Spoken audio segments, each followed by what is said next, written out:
A lot to do over the next 60 minutes. Yesterday, we had Kurt Helin and Nick Ferguson on the show. Kurt from NBCSports.com does a great job on the NBA pro basketball talk over there. Nick Ferguson, former NFL safety, also joined us on the show to talk all about the NFL. Both of those conversations were so big and so long that we had extra segments available. And I said, let's put those into the show today. So we will have plenty of NFL with Nick Ferguson and some more NBA to get to with Kurt Helin. Speaking of the NBA, a big trade there. We'll talk about that with Sam Yarnell coming up. He joins us in this show. We've also got your college football playoff previews from the betting standpoint of things with Miami and Ole Miss tonight taking on each other, college football playoff semifinals, and then Indiana and Oregon in Friday's college football playoff semifinal. We'll talk about those as well. But as we always do to start Sports Wrap, it is time to talk about the big story. And the big story comes to us from the NFL. The news breaking on Thursday morning that the Dolphins were parting ways with head coach Mike McDaniel. Nothing makes sense anymore. I mean, ever since the John Harbaugh firing, a lot of different chips and a lot of different dominoes are going to start falling in all different places. Let's backtrack a little on the Mike McDaniel situation before we get into the Harbaugh aspect of this and why I think it ties into it. At the beginning of the week, and we said it on this very show, the reporting was Mike McDaniel was keeping his job, that he was going to be actively involved in the search for a new GM, something Troy Aikman was also brought in to be a part of, the ESPN Monday Night Football analyst, and that they were going to all work in concert with Stephen Ross and put together a plan to find a new GM. Okay, so Mike McDaniel's going to keep his job. Then there was the talk of Tua potentially winding up elsewhere, saying, hey, he wouldn't mind a fresh start somewhere. Remember, he didn't start the final 3 games of the regular season, with Quinn Ewers getting an opportunity because of basically ineffectiveness as it related to Tua Tagovailoa. Then John Harbaugh gets fired by the Ravens on Tuesday. Then on Wednesday, you have Josina Anderson, NFL insider, reporting that the Dolphins had spoken to John Harbaugh's representation about the possibility of lining up a conversation, or who knows, maybe even landing the head coach. And then on Thursday morning, you get the news that Mike McDaniel is out after meeting with Stephen Ross earlier in the week, and Stephen Ross having some time to sort of think on it, deciding that we're going to go in a different direction.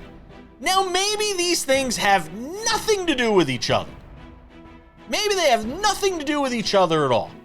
Maybe it just happens to be that Stephen Ross slept on it and decided, you know what, we're going to go in a different direction. Clean slate, new head coach. Head coach will be able to pick his GM. GM will be able to pick his new head coach, new GM, and Troy Aikman's going to help us, and it's going to be wonderful. And who knows what that means long-term for Tua Tagovailoa as well. Except now he will be going on his 3rd different head coach, if indeed he is still with the organization next year. Cast that aside for a second. I find it very difficult to believe that Stephen Ross is making the decision to fire Mike McDaniel after beginning of the week it was leaked out that McDaniel was going to be part of the future of the team. Unless you know you've got at least a chance at John Harbaugh. And I don't think this may not be the last team. I mean, if the Packers go out early, you might hear a similar conversation taking place in Green Bay about whether or not that organization is willing to part ways with Matt LaFleur in order to have a shot at John Harbaugh, who is obviously the hottest coaching candidate in this cycle. Still, you are left to wonder ultimately, what is the Mike McDaniel era? How will we remember it? How we remember it today may not be how we remember it 3 months, 6 months, a year, 2 years from now. Ultimately, I think he was doomed by a combination of injuries and the fragility of Tua Tagovailoa, both mentally and physically. I think Mike McDaniel is going to get a shot at being a head coach somewhere else. He's young. He's still very highly regarded in terms of his offensive acumen. And I think at some point you're going to see him get another opportunity here in the NFL as a head coach. It's just a matter of when, I think. not if. Big story number 2. Trae Young, ladies and gentlemen. The Hawks trading Trae Young for CJ McCollum, another piece as well, to the Washington Wizards. I'll get into this with Sam because I'm fascinated to get his point of view on this a little later on in the show because he's a big Wizards fan. Probably the only one I've ever met. But Trae Young to the Wizards is a bold move. And I will always, when it comes to both the Wizards and the Hawks, much like Nico Harrison, and you could crush Nico Harrison as much as you want for trading away one of the most generational offensive talents in the history of basketball in Luka Doncic. It was a bold move, and it may or may not pan out. Remember, they wind up getting Cooper Flagg, everything that sort of falls out from that. Who knows where Anthony Davis lands? I will always give not a pass, but some deference to an organization that's willing to make a bold move. From the Hawks' perspective, it's a bold move to move on from your franchise star. And they feel like they could do that because Jalen Johnson has obviously given them some things and really progressed in this season to make them feel like he could be the next guy they build around. And then you add CJ McCollum to that, and you're on your way. You see what the Hawks are. Maybe they'll be in a play-in team this year by the time we get to the end of the year. From the Wizards' perspective, it's a bold move to bring in Trae Young. And look, I'm not a Trae Young guy.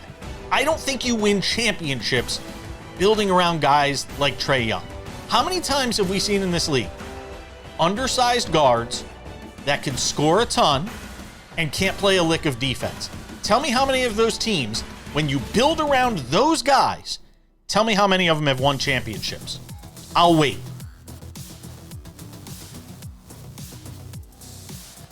You can't. And that's the problem with Trae Young. If he's part of it, fine. If you are making him the piece, the singular piece that you're building a championship team around, and everything else flows from him, you're not winning a championship in Washington or anywhere else. The league is littered with teams that have tried to do it and haven't succeeded.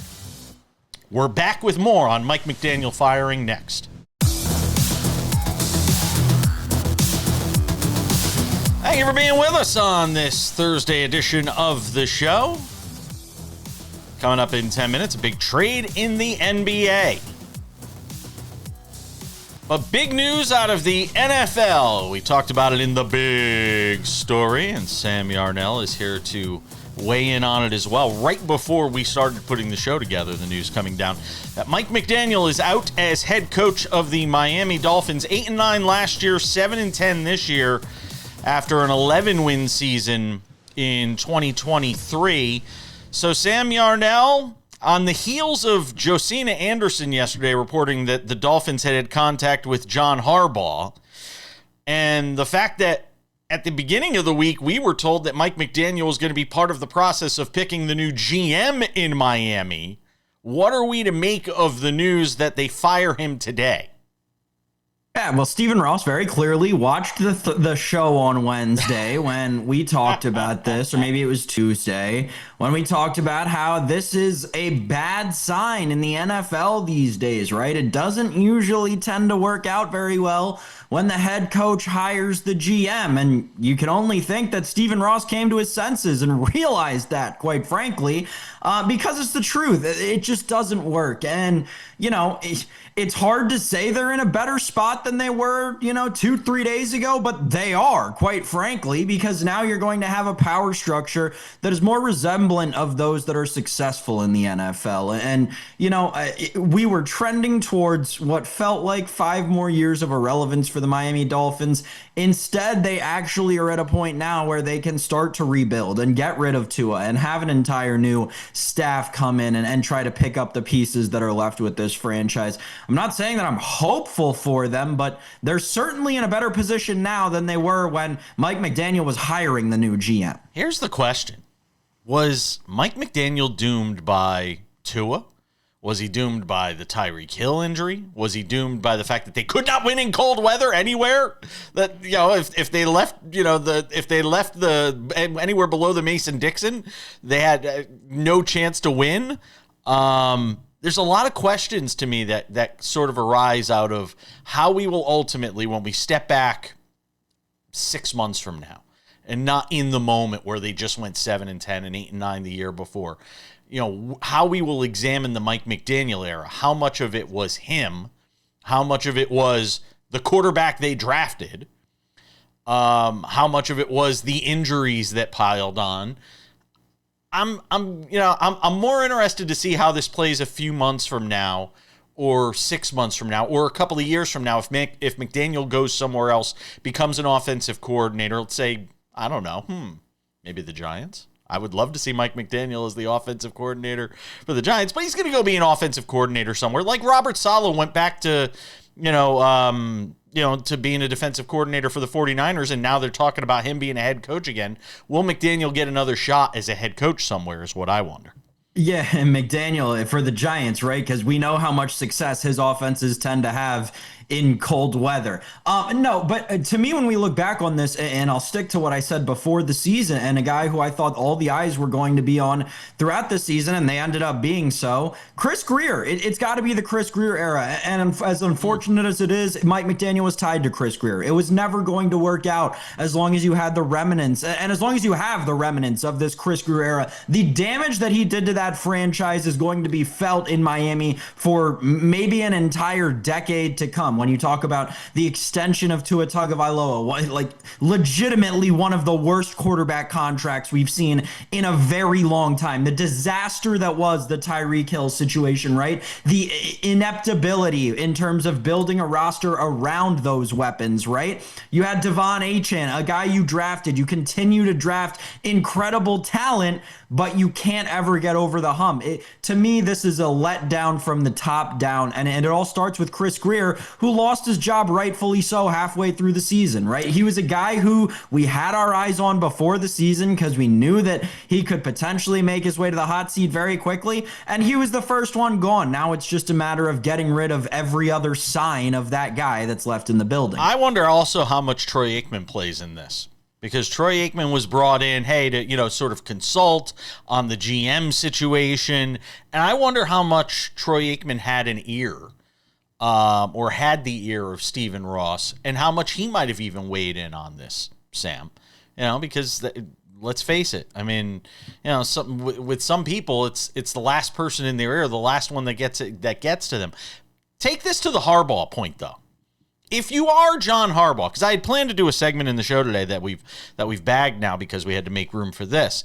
We talked about and this idea behind the segment was going through the different places John Harbaugh could land. Which, by the way, if you haven't checked it out, I wrote a column over on MS Now, formerly MSNBC. Go and check it out on John Harbaugh's firing. Where we talked about, the possible places he can go. Now, Miami wasn't on that list when we wrote the column yesterday. It obviously is now. Does Miami even make sense? If we're talking about a total rebuild, we're talking about a total teardown, that doesn't seem like the spot for me. But given the timing of this firing and the news that Josina Anderson talked about, they have to at least think they have a puncher's chance at John Harbaugh if they're making this move.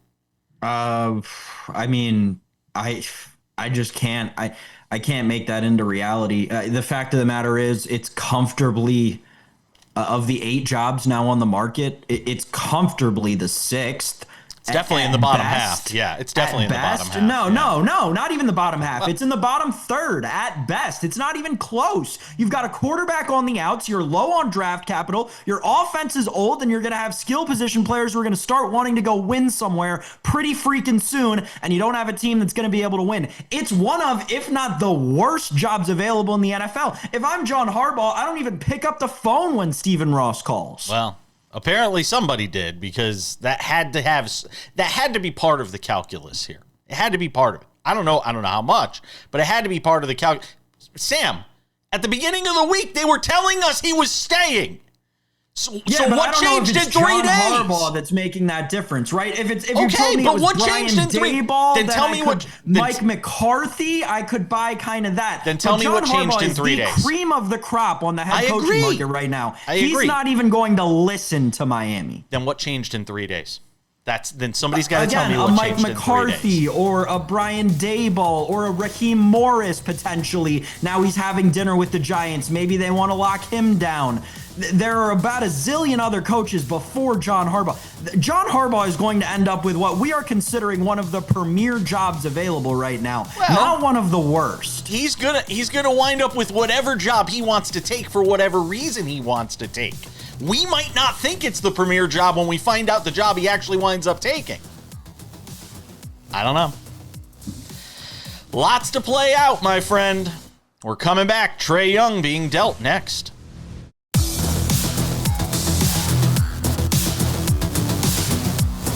Welcome back to our Thursday edition of Sports Wrap from our studios in Las Vegas.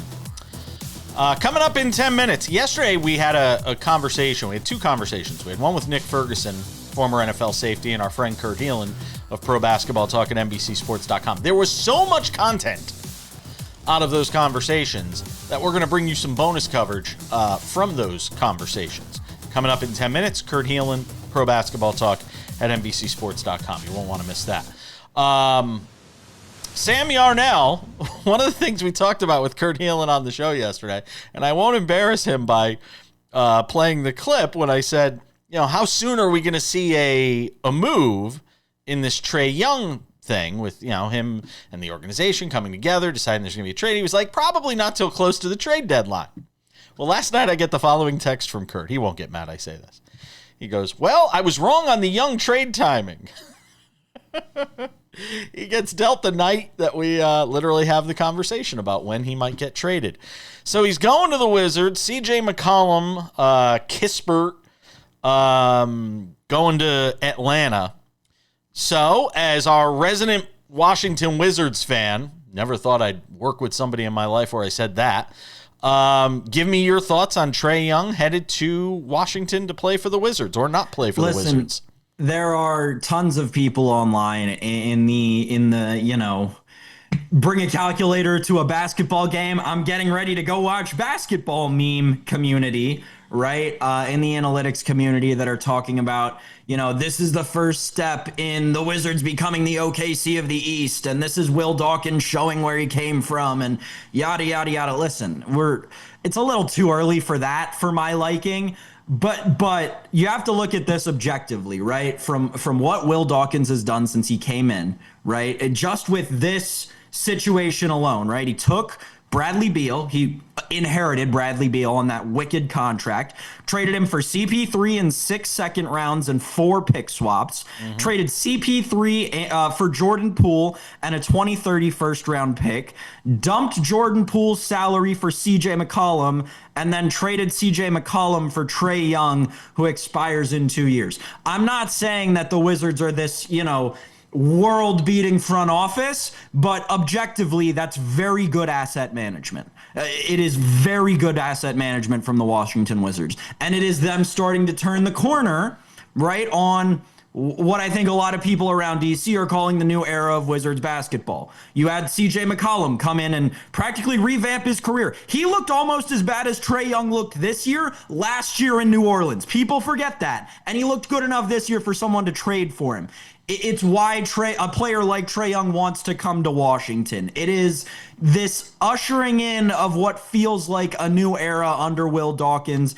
And I'm really excited about it, Jason. It feels like this is the beginning of them turning a corner with this young core. And, the move we talked about yesterday, Trae Young probably going to sit out the rest of the season so they can manage their top 8 protected pick. I think that the Wizards are not next up, but certainly not as bad as we're accustomed to them being. And look, I say this all the time. I said it when, as much as people think it was crazy that Nico Harrison traded Luka Doncic, and we can get into all the reasons why it is and why it isn't. I will always, there's an old saying, fortune favors the bold, right? This is bold. And what the Wizards continue to do is be bold. In a day and age where there are teams that are willing to stand pat, in a day and age where there are teams that say, well, let's not rebuild, but we'll retool and fix and we'll massage and we'll try and make this work and we'll try and fit this in. They're trying something bold. I don't know how it winds up working in the long term. I can't tell you the last time I watched a Wizards game, so I'm not going to sit here and try and pretend that I know everything that's going on in this roster. You probably know that much better than I do. But I will always take the side of an organization that's willing to try and do something to change the status quo. And the Wizards are trying to do that right now, Sam. And there's no denying that. I mean, 100%. You couldn't have said it any better, Jason. And quite frankly, and I said this to a bunch of people who, obviously came to me for thoughts on this trade immediately after it happened. The Wizards got, I don't want to say they got too out ahead over their skis, because they didn't. But they were performing, this is going to sound weird and can only be true in the NBA, they were performing way better than they should have been, right? This year, we talked about it with Kurt yesterday on the show, 7-5 in their last 12, right? They had actually, for the last 2 weeks, looked like a serviceable, good basketball team. At maybe the bottom end of the league, but still a serviceable, good basketball team. And that's not what they can be right now. They're making this move to, weirdly enough, make themselves worse this season, and that is okay. That is how you get better in the NBA. Like Jason said, it's a bold move, but it is one that we've seen work before, and I'm starting to be more and more confident that it's going to work again in Washington. What does it mean for Atlanta? Yeah, we know a lot of this had to do with Jalen Johnson's emergence on that team and sort of what he's been able to do. We talked yesterday on the show, and you were pretty hard on Zachary Rizachet, and Kurt was like, well, you're hard on him because he's the number one overall pick. He's the number one overall pick because it was a weak draft. I think that's a fair retort to that. And frankly, one of the things I noted about that team this year, and I can tell you, I haven't seen a lot of Wizards basketball this year. Somehow I've seen more Hawks basketball than I probably should. Their games have just wound up getting in front of my eyes. The team plays hard. Again, they were winning games without Trae Young this year that they probably shouldn't have been winning, and games where they probably weren't favored to win.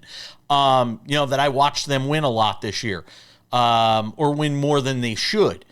But I wonder what this means for that organization. They put so much into the Trae Young era there, and now you've got to turn the page. And again, as much as I can compliment the Wizards on doing something bold, it's a bold decision for the Atlanta Hawks organization to turn the page in a day and age where teams are, reluctant to make such a big move like this for fear of how it might alienate some in your fan base.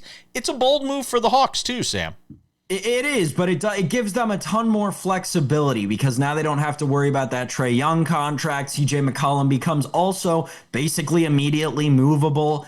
And obviously we've all already heard the rumors they're looking to go out and now move Kristaps Porzingis for Anthony Davis.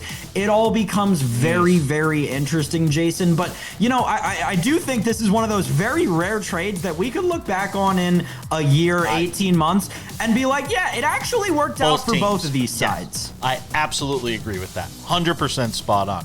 And a good way to end the segment. So Trae Young headed to the Wizards. Godspeed. We're coming back. Kurt Helin joined us on SportsWrap yesterday. There was a whole nother conversation with him you didn't see. And guess what? You're going to see it next.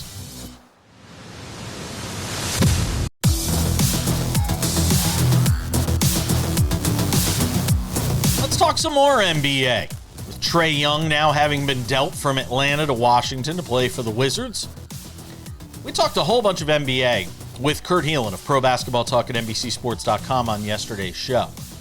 But there's a whole other part of the conversation from yesterday you didn't see. You're going to see it now. We started it talking about the Lakers.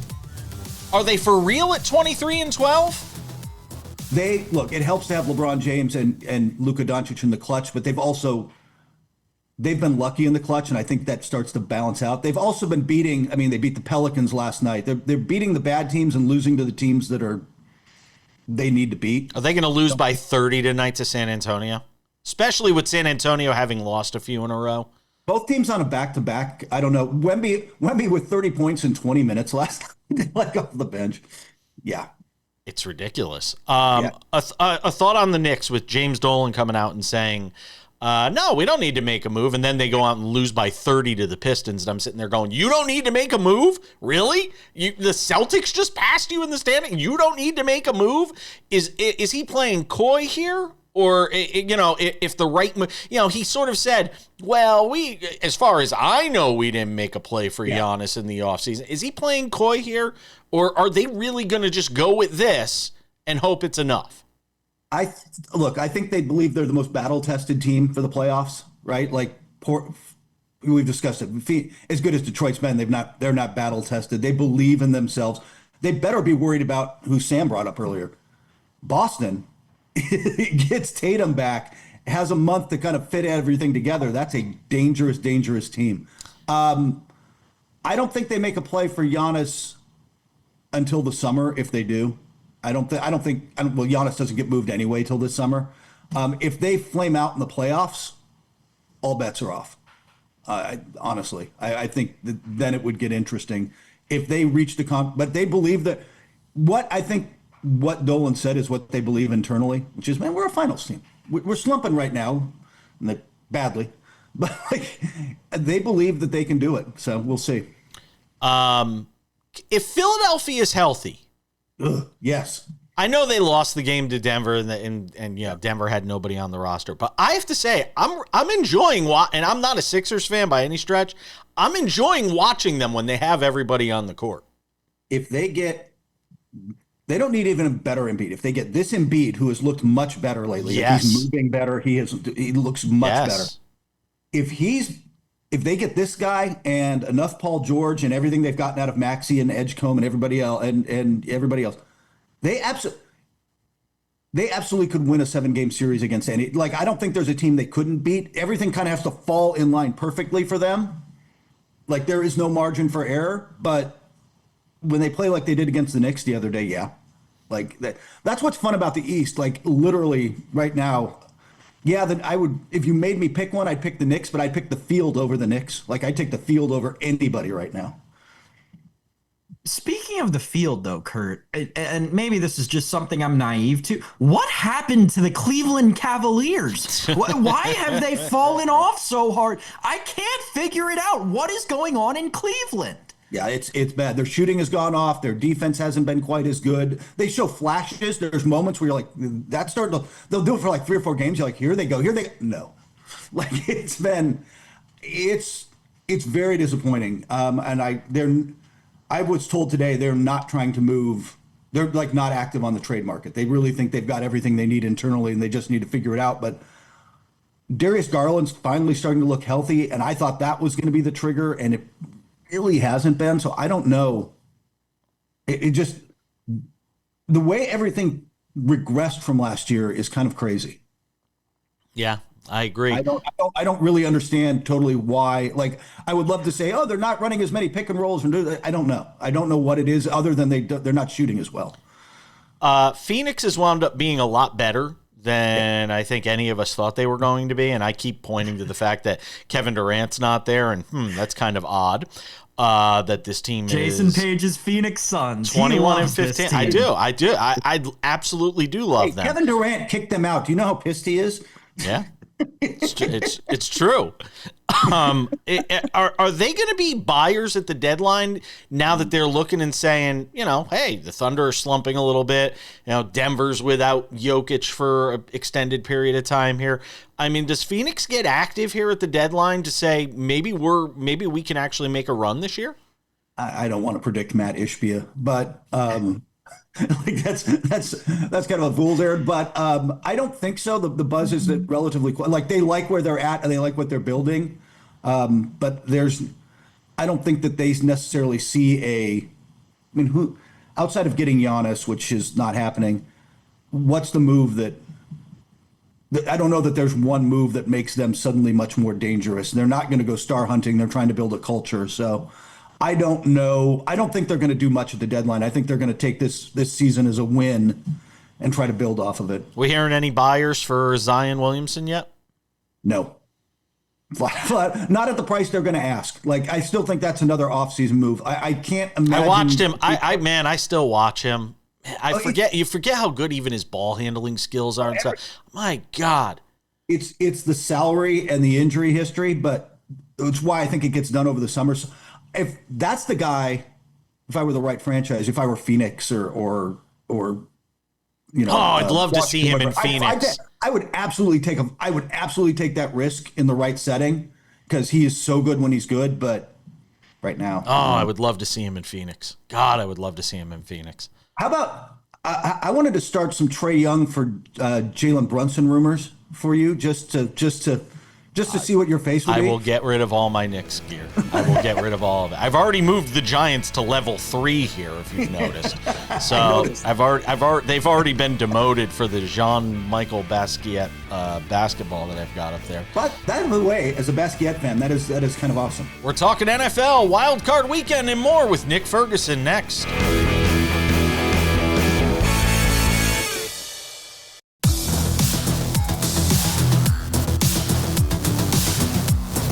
Back to the show. We wrap things up in 10 minutes with some odds and ends, including some insights from a betting standpoint on the college football playoff semifinal games.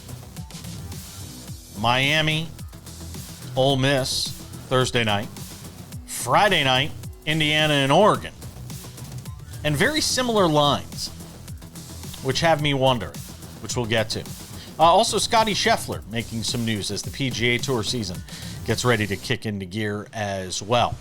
Nick Ferguson joined us on yesterday's edition of SportsWrap. We talked a whole bunch of NFL items with him, some of the coaching news. You can go watch that over on our YouTube channel right now, SportsWrap with Jason Page YouTube channel. But we also talked a whole bunch of other items once we stopped rolling for television. And we're going to let you watch some of that now. I wanted to get his thoughts on the wild card games. So I said, hey, Nick, let me know. I want to give him all the games, and I want to see what he thinks about the wild card weekend matchups, one game at a time. I also wanted to get his thoughts on this John Harbaugh coaching availability and whether one team in particular that currently has a head coach might also be in the mix, not named the Dolphins. Watch that now. I'm going to put you to the test here. Yeah. Rams-Panthers, who wins? Rams. Packers-Bears, who wins? Bears. Bills-Jaguars. Jags. Wow! 49ers-Eagles.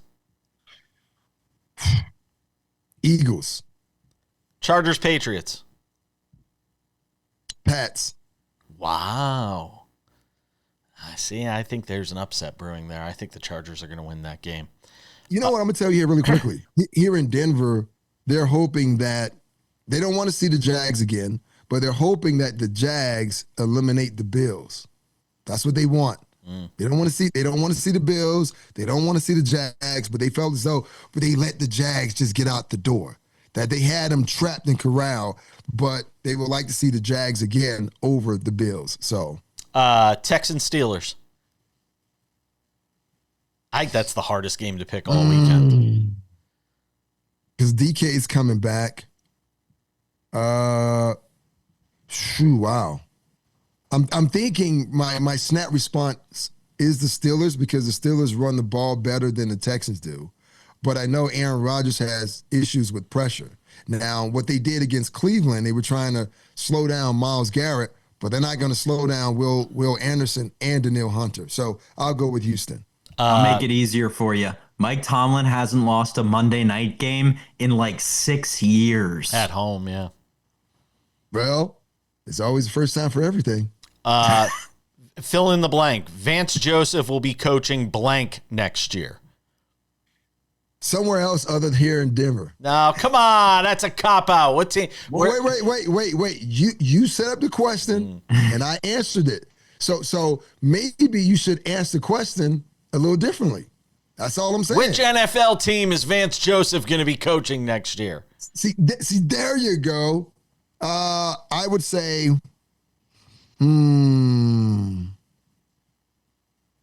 maybe Tennessee. Ooh. Oh God! Don't set the guy up to fail. No, that would be fun. And see, Nick, I love that because it goes to what you and I talked about before, right? You know, they could bring in an offensive guy to take care of Cam Ward. You've got Jeffrey Simmons, the leader of that defense. Vance Joseph can come in, install his package however he needs. He knows a guy like Jeffrey Simmons is a leader of men. I love that. I might be a Vance Joseph to the Titans guy now. Now, let me add this too. The Titans have $113 million to spend. Justin Strenard, who's worked in himself from being a special teams player to an every down linebacker, has not been extended by the Denver Broncos, right? They haven't given him a contract.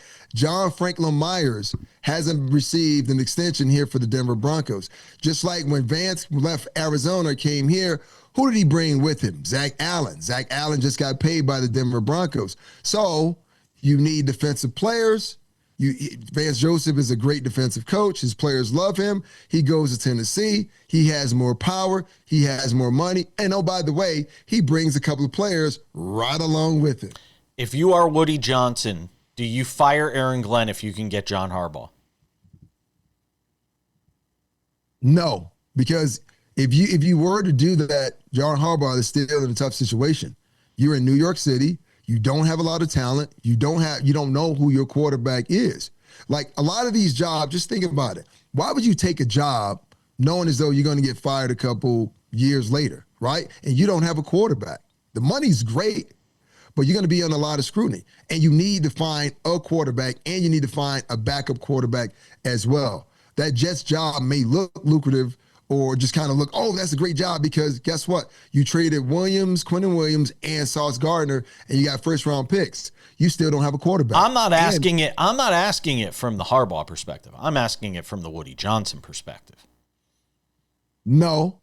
If Woody does that, it would say that you have no idea what you're doing. But we already know that. And you're chasing points. The idea is, though, you made a decision with Aaron. You got to stick with it at least 3 to 4 years to see it through. Because if you don't, and you make a move like that, you're going to continue to make moves just like that. It's no different than the Cleveland Browns or people who are thinking the way you solve your quarterback issue is to continue to draft quarterbacks. No, you have to draft the right quarterback because you have to have a damn plan, right? Who do we want? What do we want our offense to look like? Who are we going to surround him with? And that's why, Cleveland is still in quarterback purgatory. They still don't have a quarterback right now. And what it was, Tommy Reese is their offensive coordinator. I just saw something flash on my phone. They're interviewing him for the head coaching job. We wrap it up with odds and ends next.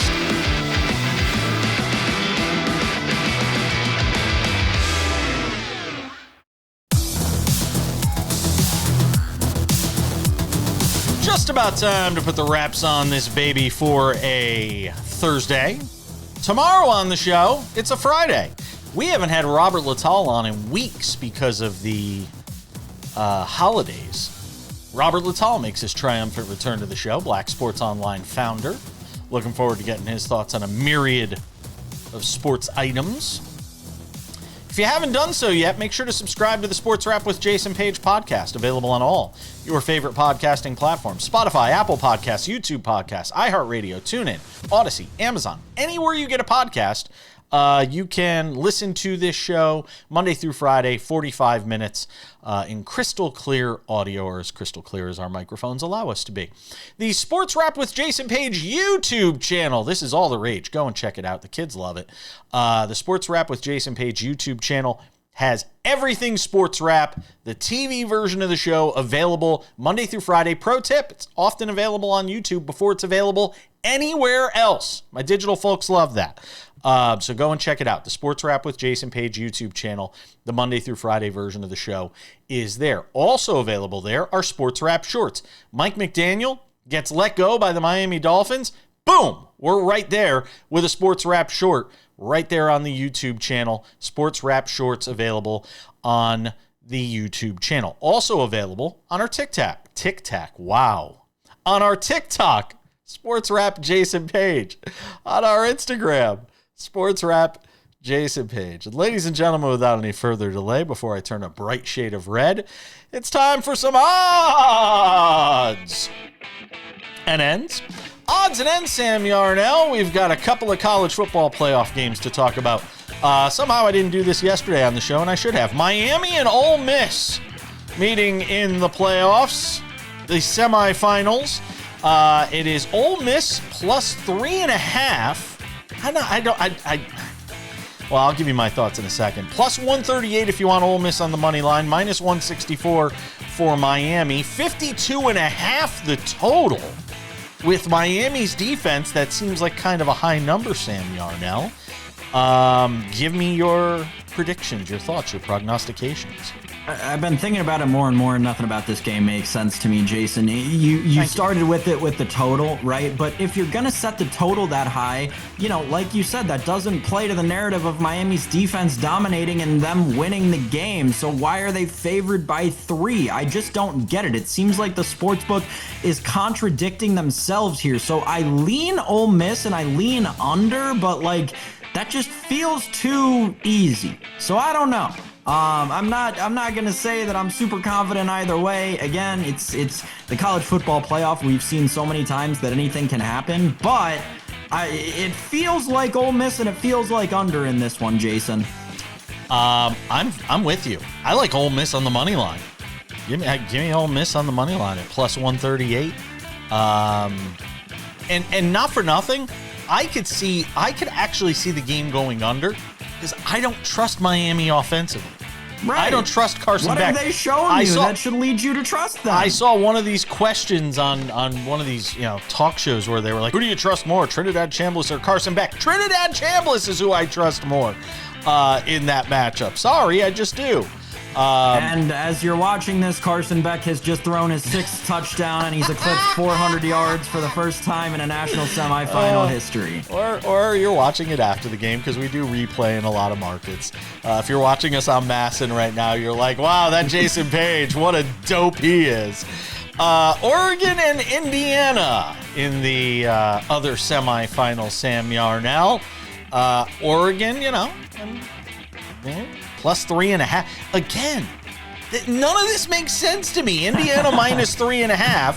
The minus 178 on the money line, 48.5 the total. I like Indiana here, Sam. Yeah, I'm with you. Oh gosh, we're dead. We're done. We're done. We're getting buried. All right, folks.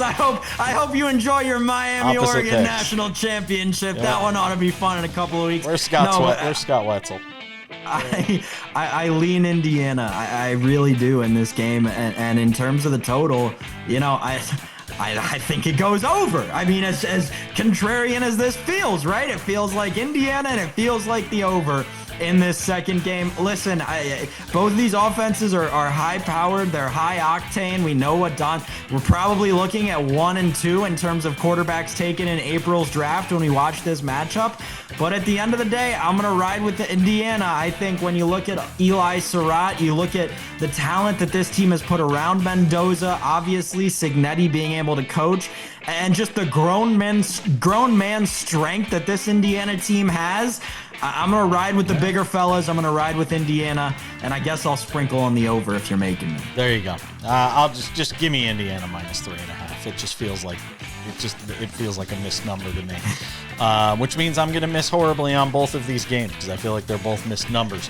PGA Tour news. Scotty Scheffler to make his debut in the second event of the PGA Tour season. He will do it at a course I've played at, PGA West, the American Express in La Quinta, California. I have parred Alcatraz, by the way, the 17th hole there. So here's the question I have. If we were setting an over-under on how many wins for Scotty Scheffler this year, Sam Yarnell, where would you set that number? I don't know, like 4, 6, I don't know, somewhere in there. What did he win last year, 15 or something? Yeah, I don't know, probably like 4 or 6. But congratulations to whoever bought their tickets before he announced that he was competing in the event, because I guarantee you can probably double your money on the resale market now. I think he wins. I think he wins at least 6 events this year. Yeah, I think that's probably fair. Scotty Scheffler, man. That's what I'm thinking. It's going to do it for us. Sam Yarnell, we'll catch you all later. Thanks to everybody who joined us. Bye-bye. Hi there. I'm Jason Page. You like what you're watching? Subscribe. We've got SportsWrap shorts on this channel. We've got the show. We've got clips from the show. What else do you have to do? You probably follow a lot of other things that aren't half as they're not half as exciting as this show is. So what are you waiting for? Click the subscribe button, follow the channel, watch the content. Bye.